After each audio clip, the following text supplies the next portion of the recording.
10 মাস 10 দিনের মধ্যে লোকের বাচ্চা হয়ে যায়, উনি 10 বছর ধরে পেটে বাচ্চা ধরে রেখেছে। তাড়াতাড়ি প্যান্ডেল বাঁধো, আমার বাচ্চা বিয়ের যোগ্য হলে তবেই আমি জন্ম দেব। মা ষষ্ঠী, জন্ম মুহূর্তেই যদি এই বাচ্চার বিয়ে না দিস তাহলে এই বাচ্চার বাবা মারা যাবে।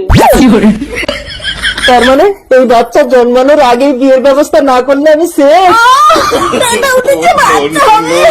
দাঁড়াও রম ভাই, একটু চোখে রাখো প্লিজ। আগে আমি একটা সম্বন্ধ দেখি, কিন্তু ছেলে হবে না মেয়ে হবে, আমি কি করি রে?